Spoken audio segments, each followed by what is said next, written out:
Mariing kinwestiyon ni Senate President Francis Cheese Escudero ang mahigit 250 billion pesos na inilaan para sa flood control project sa 2026 budget ng Department of Public Works and Highways, DPWH. Giit niya, dapat tapyasan ito at ilaan sa mas agarang pangangailangan ng mamamayan.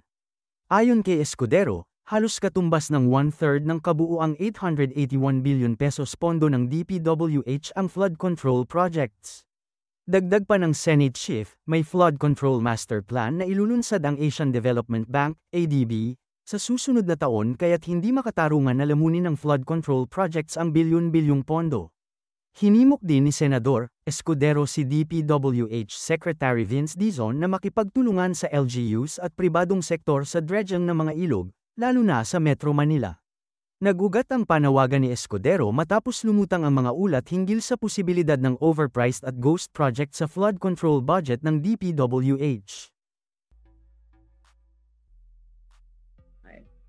So, Cheese Escudero was inconvenient and so is Rodante Marcoleta. The Duterte bloc was gaining. Lalong-lalo nagginamit. Ito silang naglabas ng flood control, but it was the Duterte bloc and tayo who ran with it. Tayo yung naglalabas ng mga information, tayo yung nagpapakalat, and tayo yung nire-real talk natin. How can the president say in all honesty na seryoso siya about sa pagpupuksa ng corruption when he has done nothing to secure the evidence, to secure the witnesses, to make sure that these people don't leave the country, to make sure that the money doesn't disappear.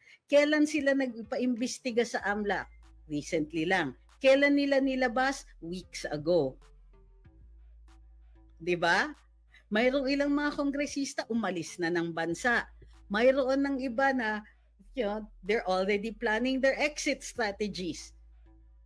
So, what did Marcoleta do? He secured witnesses. He made sure at he dotted the I's and crossed the T's. Bakit? He made sure na yung notaryo na yan, he read it into the record, he read the affidavit into the record, so there would be no question about recantation later on. There would be no issue about, ay nagkamali, ay typo, ay wala, ganyan.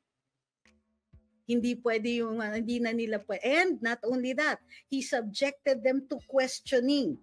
This is what happens in court. When you give your affidavit, you will be questioned on your affidavit. You will attest to the truth or falsity of the statements that are contained therein. Attest to your signature. Attest to being the person who executed that affidavit. Magaling si Marcoleta.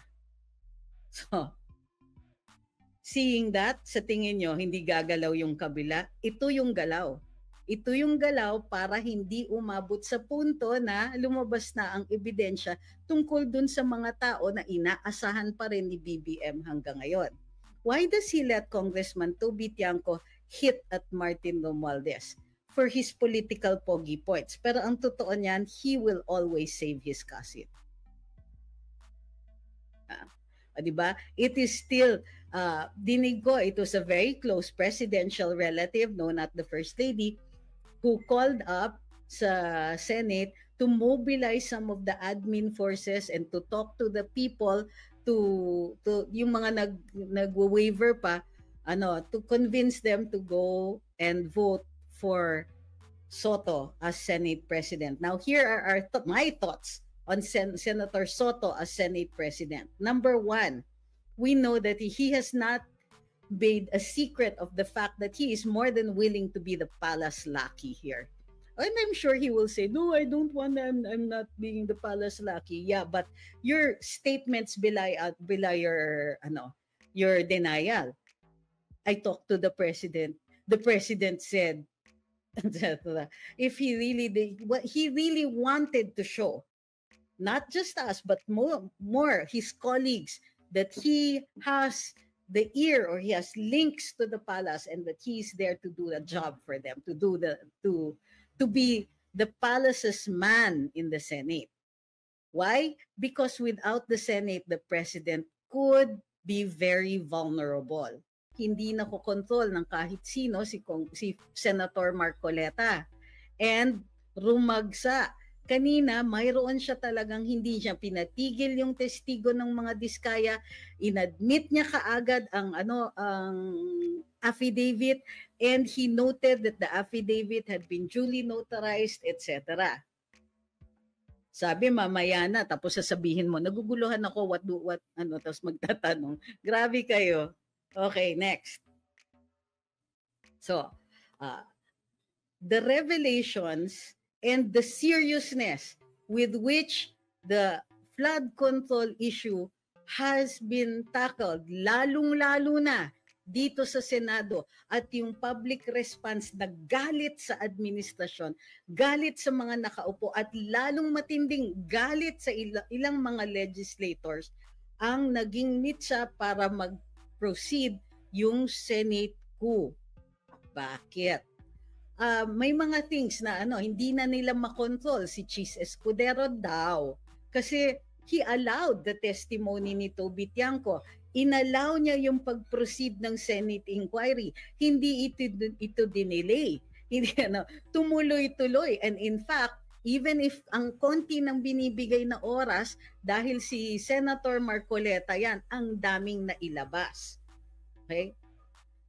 So, at this point, naging masyado ng mainit yung issue ng flood control at nung unholy alliances between the executive and the legislature. Okay? May administrators ba ako dito sa TikTok? Dahil sa sinasabi natin ngayon, dumadami na naman yung trolls na walang katuturan ang sinasabi but are intended to distract us from the topic. Okay? So, paki naman yung mga administrators sa TikTok.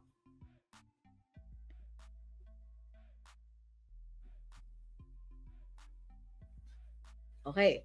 So, because the issue had gotten serious and had gotten lumagsa, nagsusnowball yung issue, it was time for to discipline the Senate. Si Chis Escudero ang nagpagbalingan. But it was necessary to maghanap ng adherence. Okay, take note of the vote, 15. Ilan ang hindi nila, they did not bother to ask others to sign. So yung Duterte block relatively intact except for dun sa ilan na tumawid. Sino-sino yung mga tumawid na yan? Teka, balikan natin. Nahanap ko pa. Dali lang.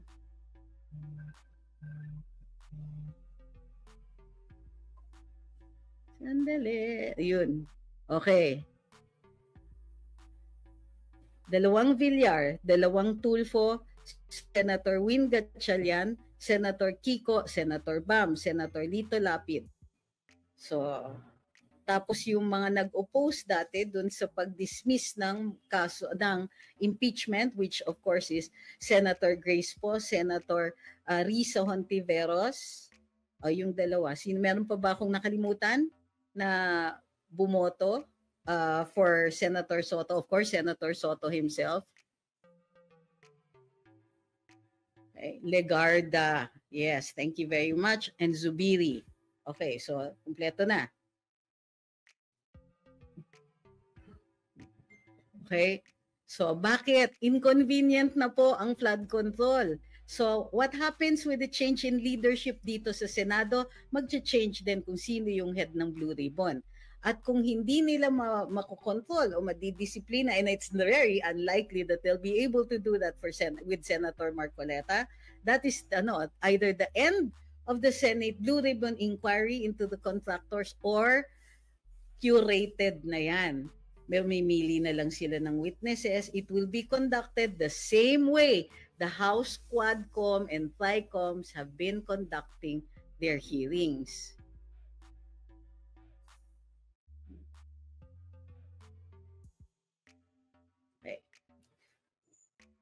So, okay. Now, why is this necessary? Number 1, bakit si Soto? Significant si Soto kasi siya ay against the dismissal of the impeachment and has been in very close communication with the palace. Naaalala nyo ba? Umupo siya doon sa unang-unang pagdidinig tungkol doon sa flood control at ulit-ulit niyang sinasabi, I was talking to the president. O, di ba? I was, I was in touch with the palace yesterday. May mga ganyan. I talked with Chuchu, ganyan. Parati niyang sinasabi, parang name drop siya ng name drop ng palasyo ng ganon. So, parang ang lumalabas, why are you sitting there? Nagbabantay ka ba? Now, hindi ko talaga, honestly, hindi ko to nakitang, we knew, what we knew is malaki yung revelations ngayon sa inquiry. And we knew na tinatrabaho na si Cheese from the moment pinalabas na si Lubiano daw ay nag-contribute kay Cheese Escudero, napaisip na ako. Bakit? Yung donation ni Lubiano, the only reason they know that was because it was declared, number one. Naka-declare sa SOSE niya, sa statement of contributions and expenses.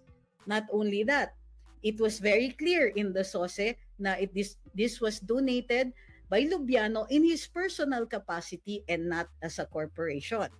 The COMELEC is aware of this, pero walang sinabi ang COMELEC and accepted the SOSE, and now he is free and clear. Bakit? Tinanggap eh. So, why bring it up now? The only reason is because Cheese has now become rather inconvenient for the administration. Sabi ni Bebby, ano nangyari sa Duterte Block? This one I will answer. We didn't see this coming. Nobody saw this coming except the people who are plotting about it. And in fact, ang palabas pa sila ng rumor that it was Martin Romualdez's head on the chopping block. Naglabas pa sila na it was Albi Benitez na napupusuan and it was the first lady na gumagalaw about it. But apparently, based dun sa insiders natin na sinasabi ngayon, is that it was always about Cheese. Si Cheese daw talaga ang pinatatanggal because of the Senate Blue Ribbon Committee hearings. Pansin nyo, kukonti ang nanonood nung sa House hearings. Kukonti yung even at the time na akala natin na ma-i-invite si Mayor Benji Magalong sa House, wala pa rin masyadong nanonood until yun na nga, narinig na natin na someday pa bago siya ma-invite para magbigay saksi doon sa sa Quadcom or sa Committee on Good Governance sa House. Okay. But while all of this was happening, umuwi si Royina Garma. Of course, si Garma, dating pulis yan, naka-assign sa Davao, allegedly o kiniklaim ng Quadcom dati na mayroon siyang association with former President Duterte. Okay. And at the start, she had a very usual affidavit na walang ganito, Duterte never did this, and so on. Yan yung original testimony niya. Later on, she recanted and then nagturo na kay Presidente Duterte. Bakit? Okay. Natakot siya dun sa mga taong nag-handle. Yung isang police colonel who refused to answer, points for anybody who can name him, and who was detained for that purpose, explained kung anong nangyayari sa ganyan. Pagka ayaw mo mag-witness o witness ka pero iba ang sasabihin mo, they will offer you or they will threaten you. And that is what happens, he says. That is what he understands. Thank you. Ayun, nanalo yung TikTokers. Nauna sila. Grijaldo. Colonel Grijaldo said that this is what happens in the House. And siya lang ang nakahindi. He was ready to go to jail for it, ready to be detained, ready for the consequences. Hindi siya magpapa-pressure. Sabi niya, anong muka ihaharap niya kung magsisinungaling siya? Sabi niya, that's a travesty to the uniform. But not all police officers have that kind of integrity. So ngayon, umuwi si Royina Garma para gamitin siya bilang witness sa ICC. O bakit ngayon lang binunyag? Because very active, as we had informed you earlier, di ba? Nung may nagsabi umuwi si Garma, we said that's an ICC thing. Bakit? Si CSOJ, Secretary Boying Remulla, is now in charge of gathering witnesses and evidence to be used against PRD. Bakit? Yung mga original complainants, kulang ang ebidensya. And they are now committed to making sure na hindi makauwi si PRD. They are aware that the way the case stands right now, kulang ang ebidensya, so nag-gather sila para sila na ang mag-submit. Anong sinabi ni Kaufman na hindi kayo kaagad naniwala? Sabi niya, in all but name, it is the President of the Philippines who is prosecuting the case against former President Rodrigo Duterte. And that is the proof. That is the evidence. The evidence is that it is the SOJ who is gathering witnesses to present in the ICC against Rodrigo Duterte.